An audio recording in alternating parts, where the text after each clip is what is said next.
You've probably used a de-esser to tame harsh S sounds on vocals, but what if we told you this tool can fix harsh cymbals and possibly even control kick drum boxiness? Are we all underusing one of mixing's most powerful secret weapons? Who knows? You're listening to the Inside the Mix podcast with your host, Marc Matthews.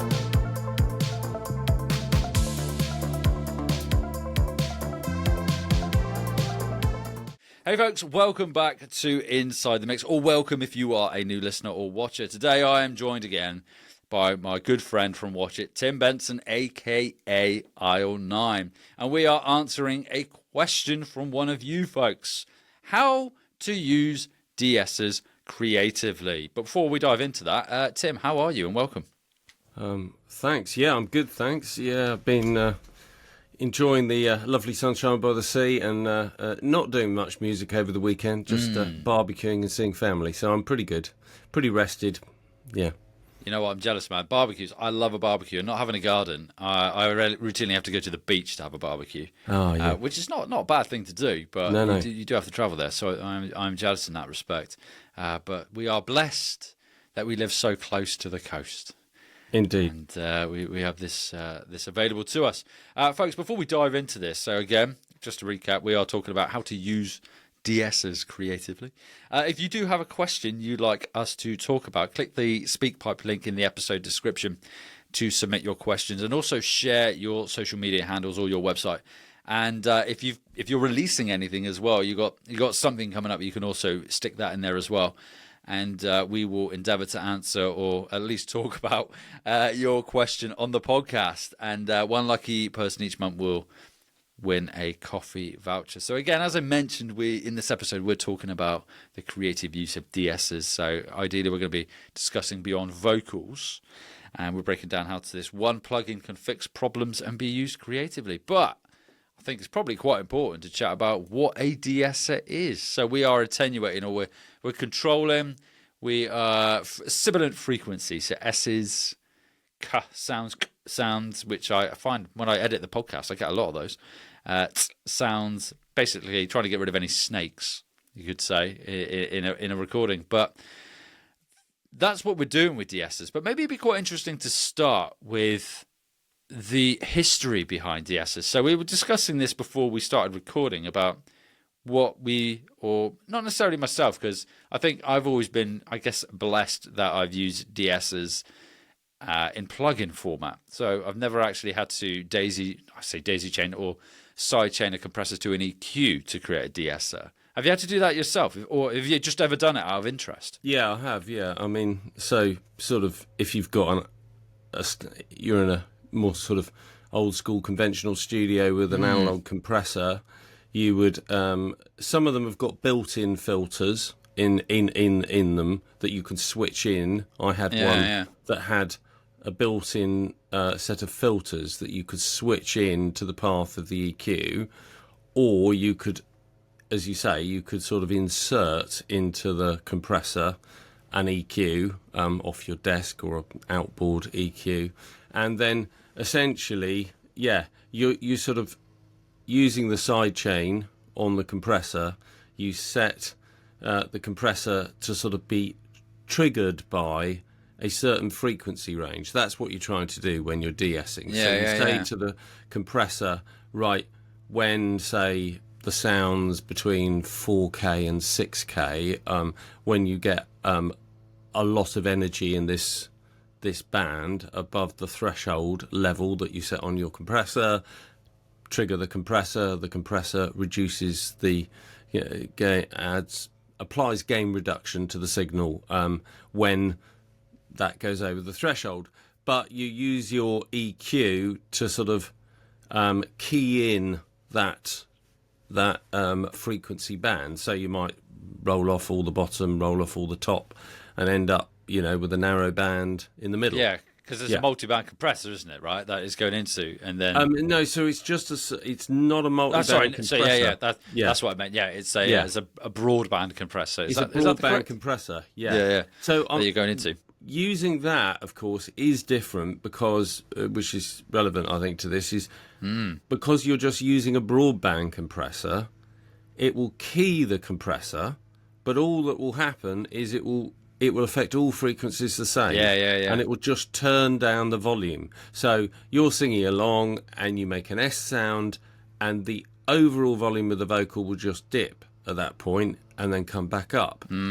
So it won't actually selectively reduce the S sound in that instance using the analog compressor and an EQ, which is conventionally what I think they had to start off using in studios to do this.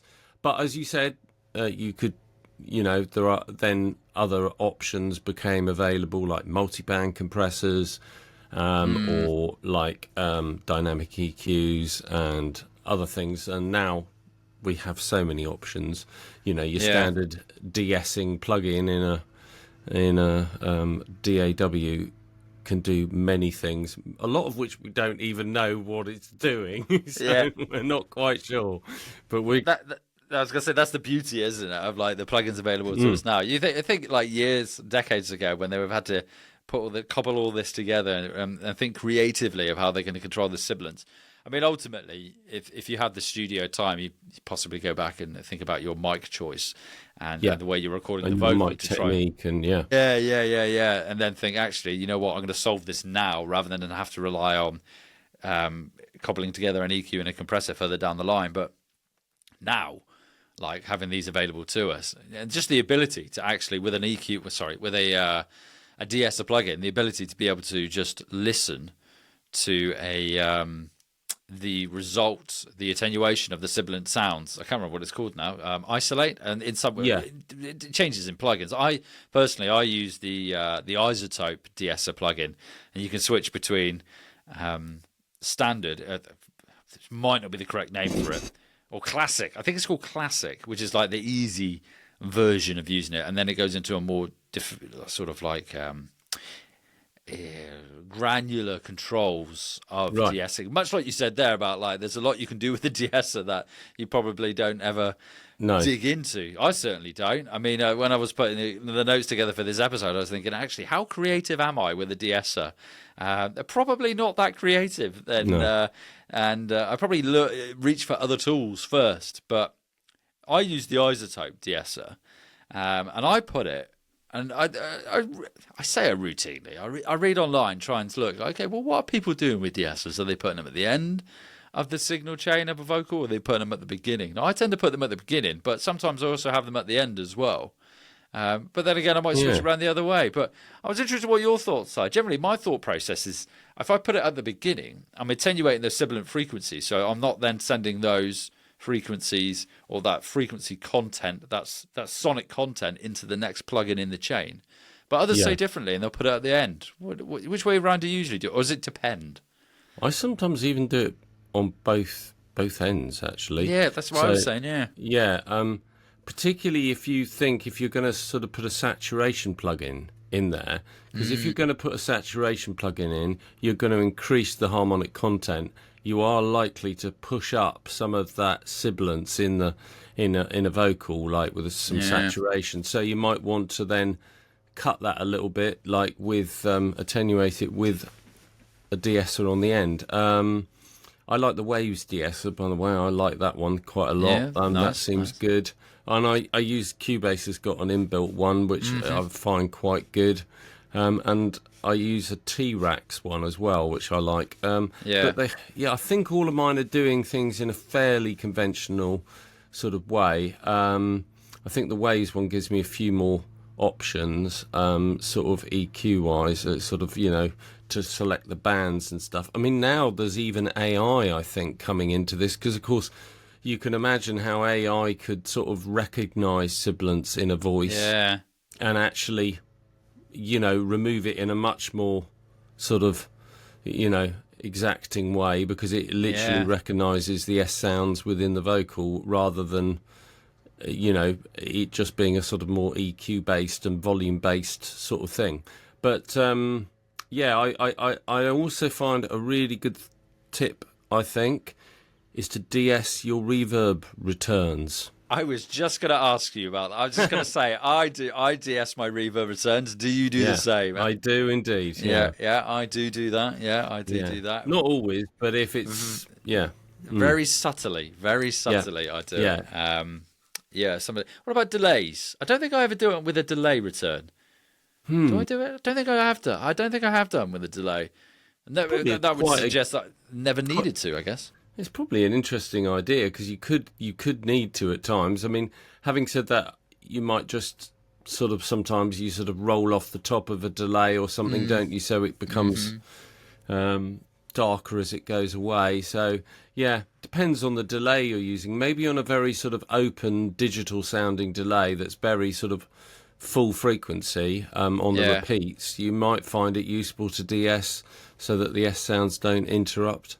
But often they're at quite a low level, aren't they? So it depends on the level, I suppose, in the mix. Yeah. I was thinking then, because sometimes, and I've never done this, but it's got me thinking, actually, I send a crash or something out to a delay just to get the thereafter. Yeah. And I'm thinking, actually, is there again, this goes back to what I said just now, the fact that I haven't used it on the delay probably suggests that I don't need to. But I wonder if there is a cause for it there. But I think this goes back again to what I said earlier about re-recording the vocal. If I've got a crash that is inherently like that sort of sound, I would probably just choose a different sample. Choose a different crash. Unless it was like the perfect one. Other than that, I'd probably get a different one. If you're recording live drums, I've used De-Essers before on live drums. I mean, I'm using them, and this comes into something we'll probably touch on about, like, that you're often using these things almost more like conventionally nowadays. You probably use a dynamic EQ to do this, but you could use them. And this was, I think I started doing this when I didn't really have a dynamic EQ plugin. It just wasn't something I had, but I had a de-esser. And you could use it to sort of reduce crashes in the overheads or sort of harshness in the overheads on a drum recording. So if you got overheads and you're getting sizzle from your cymbals, you could set the de-esser to just sort of reduce that a little bit at those frequencies that were annoying you. And you could do that with anything, as you said, I think, boxiness or harshness in a recording. You can set your de-esser to kind of listen to that sort of part of the frequency spectrum and just basically duck it a little bit when it gets too loud. It's kind of, for all intents and purposes, is what you would use a dynamic EQ for, isn't it? I think. Yeah, that's the bottom line. Go back right at the beginning when I said, could we use it for controlling boxiness in a kick drum? Yeah, and, or in acoustic guitars, or that boxiness you get from the body, or any acoustic instrument, you get that resonance, twang noises. I don't know why I clicked my tongue then, because that's not what it sounds like. But, but you're probably going to reach for a dynamic EQ. Now, this got me racking my brains again. It's just like if we've got, because you can get free dynamic EQs, like the Nova EQ is free to download, and it's a dynamic EQ. Why wouldn't we just go for a dynamic EQ over a de-esser? Is it because if we're using, I mean, does it come down to processing power and the color? Color, quote unquote, when I say color, I mean, obviously, if we're using the plugin, inherently it's going to have some effect on the sound, not color as in warmth. Yeah, it wasn't the fact that the TD Nova was blue and the de-esser was white. Although I say that, like, sometimes I have been put off using plugins purely on the basis that the GUI is GUI not pleasant. Is horrible. I genuinely, I'm just like, I should probably look beyond the fact that this GUI looks bloody horrible and think actually it sounds really good, but sometimes I can't. Do you know, I opened a Waves plugin, Ovox, the other day, which has got, I mean, it looks really great on its GUI. The trouble is, I mean, maybe other people understand that plugin, but every time I open it up, it's bewildering in the number of things it can do. And it's meant to be a sort of vocoder, but sort of, it's way more complicated than that. It can do all kinds of stuff. And I just nearly always give up because it's just too complicated in the GUI, and I just end up not being able to do what I want to do in it. But like, there's a point to this in the sense that vocoding might be a good use for a de-esser. You think vocoding can make really quite sibilant sounds, like kind of really push the harshness up when you're doing vocoding. So you could use a de-esser after that on a vocoder to reduce the sort of, harshness and get a smoother sounding vocoder sound. So there are quite a lot of things where you can use your de-esser to make a better creative sound, a better sort of use of something. Maybe in itself it's not creative, but like we're saying with reverbs, with vocoders, with all kinds of other things, like, saturation, all sorts of things that you might be using creatively, use a de-esser as well, and you might get a slightly better result. Yeah. Interesting what you mentioned there about the vocoder. I never thought with a vocoder. But going back to what you mentioned about interfaces, it kind of reminds me, it's a bit of a tangent here. It's like when you go into a restaurant and you get a menu. I find this. And then if there are so many things on there, it just takes me forever to choose what I want. If I go to a restaurant and then there's a menu and it's got 3 starters, 4 mains, 3 desserts, I'm like, easy. It's easy. I'm going to find out what I want easy here. Alternatively, I'm going to decide, actually, no, this isn't for me, and I can make a quick decision. And I think that's the kind of the way I live my life with most things. I want it nice and simple. And And sometimes as well, it's that sort of, the things that we go to, I think, a lot in plugins are ones that are simple but sound good quickly. They get you where you're trying to get quickly without too many decisions. And like, I could change billions of. And sometimes you get like that. I always remember Behringer used to make some classic sort of hardware that had a billion options on it. Like their compressor, they made a Behringer Composer compressor, which was a cheap compressor. Everyone had that. And I'm sure people will tell me they got amazing sounds out of it. Every time I used it, I gave up and just found my DBX one that had 2 buttons, over easy, job done, and sounded lovely.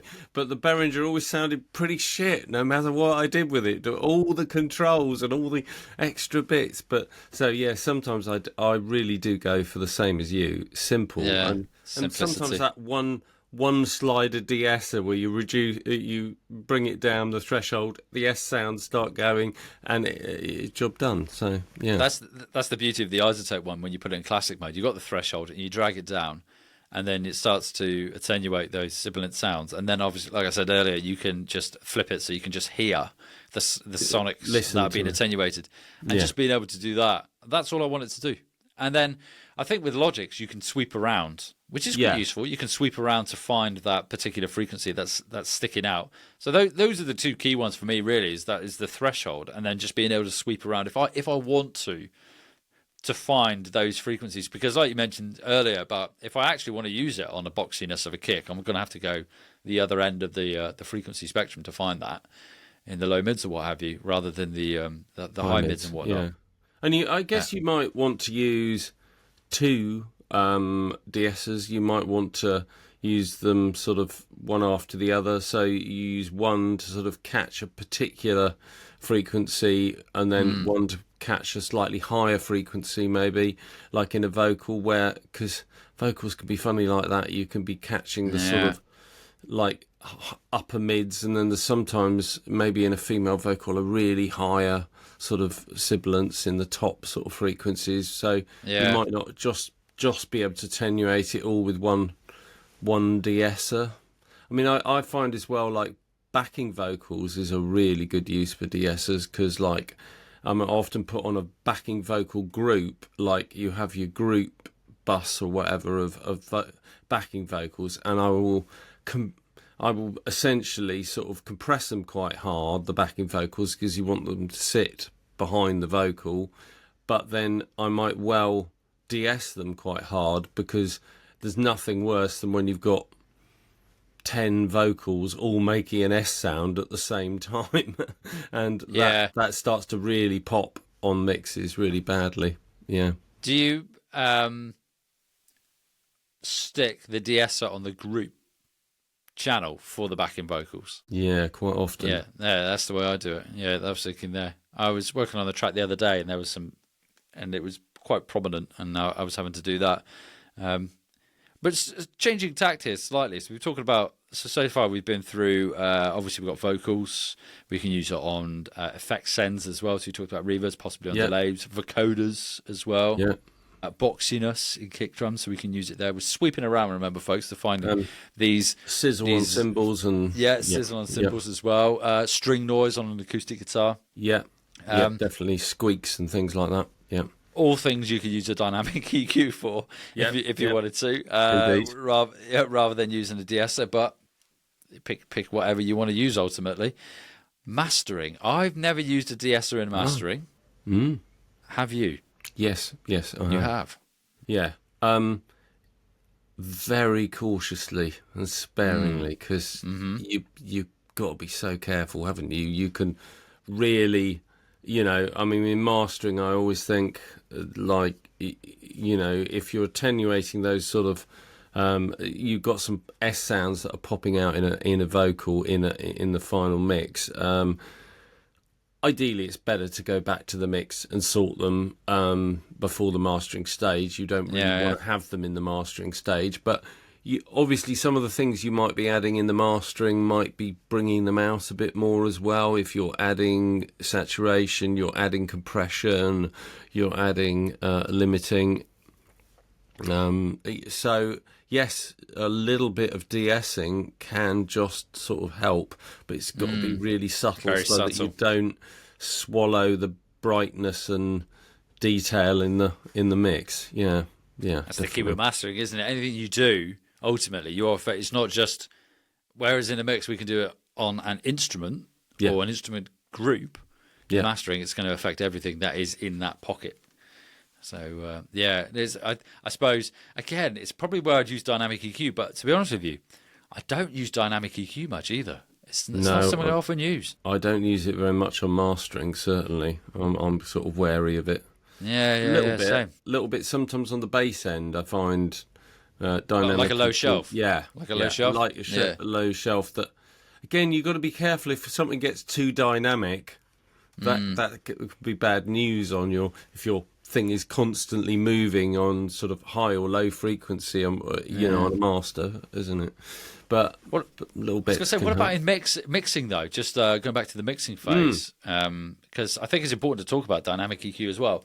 Do you use it much in mixing? Again, it's not something I often use. If I do use it, it's generally on a group rather than an individual instrument. Yeah, I started using it a lot more. I would have said at one point that I never used it really, but I suppose the tools are there a lot more, and almost any EQ you pick up, like frequency, which is one built into Cubase or Pro Q3 or whatever, like they all do the same thing now on the Nova one, don't they? So you've got that option.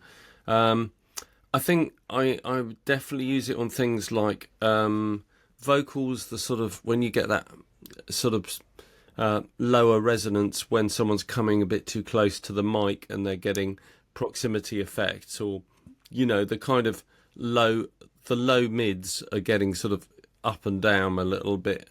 I will maybe sort of set a dynamic EQ on that to sort of reduce some of the resonance, so that I think you don't want to. That's because you don't want to take all of that warmth away from the end of the vocal with EQ. Yeah, exactly. But you do want to attenuate it a little bit when the proximity effect kicks in, because it can start to sound too sort of boomy in the mix. Yeah. I think that's where there's potential there if you do it the other way, which is to just use like a high pass filter or a low cut, and then you remove it. But then you're removing that content that you probably want there in the vocal. Possibly the warmth in the vocal. Yeah, that it's you going to sound wanted. a bit thin. Yeah, it's going to sound a bit thin otherwise. It's probably where I use it, low mids a lot. I mean, I think, I don't tend to use it a lot in like something like synth stuff. But then again, you might sometimes find that I think a certain range in a sound feels resonant, and the overall balance of that sound sounds nice.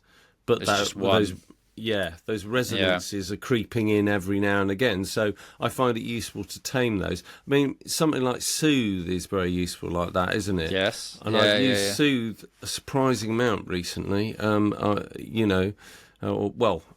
something like Soothe, like a sort of similar kind of, plugin. But like those are great. But you have to be very careful because they can be very heavy-handed and I find that do nasty things to your mix. Yeah, I use Isotopes Nectar, and it's got Unmask, and it's got Sculptor, and like you've got to be so careful with it. I was using it on a mix quite a while ago, and I was using Unmask, and I was keying the vocal to I think it was the drums, and my light suddenly just got really bright in my eyes, and I don't know what's going on. And then I was like, why is that snare sound so weird? Like and it was sucking the life out of the snare. Sucking the life out of the snare. At some point, for whatever reason, I hadn't gone in and properly checked, but it was because I was using that. I was keying it to the vocal, and every time the vocal was coming in, it was just sucking the life out of the snare. So I learned the hard way when I was using these that you got to be I think you've got to be very precise in what it is, the frequency range that you're trying to attenuate or want to attenuate, and also the amount, because it shouldn't be that much, really. No. It shouldn't be a huge amount. I use Track Spacer quite a lot, which is I've heard Track Spacer. Yeah. I've not used it, but I've heard of it. Again, like subtly is the thing, but that is essentially using dynamic EQ in a very similar way to what we sort of talked about at the very beginning, really, because it's just like a compression that's being sort of keyed by some other element in your dynamic compression. So, you can do it with like all kinds of things, but you might have like, say you've got, you could do it with a kick drum and a bass drum. You could have it that every time the kick drum comes through, it attenuates, but not the whole of the bass drum, but just certain frequencies in the bass drum. Yeah, where that kick is. Yeah. They're like the fundamental of the kick or something. Yeah. Rather than maybe sort of side chaining like as heavily as you might do otherwise, like just with a standard compressor. But there again, I don't know. Sometimes one works, sometimes the other works. Depends what you're aiming for, doesn't it? So I definitely use it quite a lot, that plugin, but like sparingly, Yes. Yeah. I find that. I think that's the key word there, sparingly. I think anything like that. And then I've been trialing the Waves IDX plugin. Oh, yeah, I haven't used that yet. I've got it, but I haven't used it. It's some form of compression. I'll do it to service if I try and describe it. But it's very good. But again, you've got to be so subtle with it. I was using it on... What was I using it on? I think I was using it on a drum bus. I think. And I was listening to it. And this might be my own ignorance and not saying it up correctly, because I'm still playing around with it. But I was just like, what? Why are my claps? Why is that clap pulling so far to the left? And then I was listening. I was like, why is it doing that? And then you do that thing where you just disable plugins until you get to the root cause of what it is. And it was that. And I couldn't figure out why. I probably should have gone into and figure out why. Somebody listening or watching this will probably be able to tell me why it was doing that. But it's another one of those again. Like you get these fantastic. We're going off on a proper tangent here. Yeah. No, I think you're right. But a lot of these things are using a similar sort of process. I think they're all, from we may have digressed a bit, but De-Essers, De-Essers, and sort of intelligent plugins that abound now are sort of a lot of those are based in some way on dynamic processing, that sort of dynamic EQ, and dynamic EQ is some form of frequency conscious compression. So, I think that's the thing you get with the dynamic EQ, which might be better suited to whatever you're trying to do than just using a de-esser, is you've got Q width, so you can... that's true. And, you may well have on some of them, you get attack and decay and release sort of...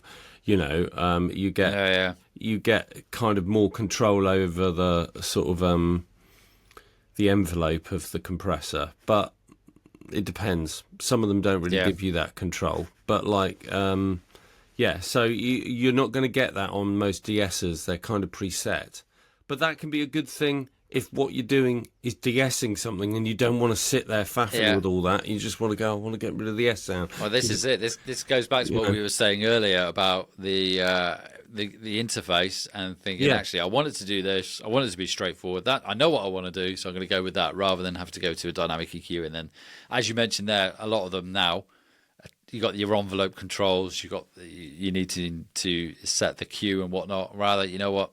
Sod it. I'm just going to use De-esser and go down that route. But I think that's 30 minutes now talking about De-Essers, which is longer than I thought. 30 minutes, too long. No. Yeah, which is longer than I thought we were going to get with De-Essers. So just to summarise, obviously, I did this briefly just now. We've got, obviously, we can use it on vocals, but we've talked about vocoders as well. We've talked about taming the harshness of cymbals, boxiness, reverb sends, delays. We briefly spoke about using it in mastering as well, but being very, very cautious with using it. So hopefully, folks listening, there are some examples there that you can take away and possibly use in your own. Now, we haven't explicitly said how to use them in those scenarios, but maybe it's one of those ones where you think, okay, well, I'll give it a try and I'll experiment, which is, it's an advice buffet for you to take away. But before we finish this episode, any releases, Tim? Yeah, anything I have. I'm trying to decide its title still, but like it's either called Future No More or No Future No More. But like there we go. Which is a single which I'm going to be releasing at the end of the month on the Friday. Is it 27th? Is that what it is? I believe it. Yes, same as me. 27th. Yeah. So that'll be coming out, which is a bit of a departure from what I've been doing recently, in the sense that it's a vocal-based song, this one, whereas I've been doing a lot of instrumental synthwave recently. So, that'll probably drive everyone into hiding who likes me. So, but no, it's good. I have released quite a few vocal ones before, but I haven't released one for a while. So it's a track that I was doing a collab with someone, and they kind of disappeared and the track never happened. And so I revisited it myself and sort of rewritten it. But so it's good to have that coming out. So this should be out when you get to listen to this, hopefully. It will be. When this episode drops, it will be the Tuesday after the 27th of June. So audience listening, I'll put a link in the episode description. And I myself am also releasing a track on the 27th, Dark Light, actually, it's all one word, technically. And that drops on the 27th as well. I'm collabing with a singer that I've worked with before called Indigo. So give that a spin, folks. Dystopian EDM with haunting melodic vocals and whatnot. It's very haunting. It's cool. With some trancey bits at the end. And I'm a fan. Yes, give that a spin. Oh, thank you, mate. I appreciate that. Yeah. And with Indigo synthwave, isn't it? Yeah. Yes, I've done a couple songs with her in the past. Very, very good. So quick. The turnaround is ridiculously quick. It's very professional. So good.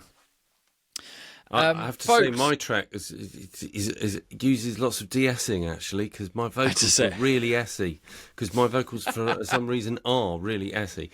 That's a good use of de-esser. I also didn't do my best vocal recording for one reason or another, and I think I made it, more essy than it should have been. So, So I had to smooth it out with lots of de-essers. So there we go. What we should do is you should give we'll release the stems for those listening to go and practice their de-essing on your vocals. You're not seeing my stems on this. They're terrible. So it came out all right in the end, but Nice. And again, we'll put links to both tracks in the episode description. And whilst we're on that topic, folks, if you've got a song, if you've got a song, if you've got a question, again, I said this at the beginning, that you would like us to discuss on the podcast, click the SpeakPipe link. You don't need an account. You don't need a mic. Well, you do. You need your phone. But you don't need a special setup. It's just like sending an audio message. Record your question and we'll have a chat about it on the podcast and give you a shout out. And you can also mention if you've got some release or something coming up. And if you do not want to use SpeakPipe, you can just send me an email or DM me on Instagram at Inside the Mix Podcast. So until next time, folks, stay inspired, keep creating, and don't be afraid to experiment inside the mix. Excellent. Goodbye, Tim. I'll catch up with you soon, buddy.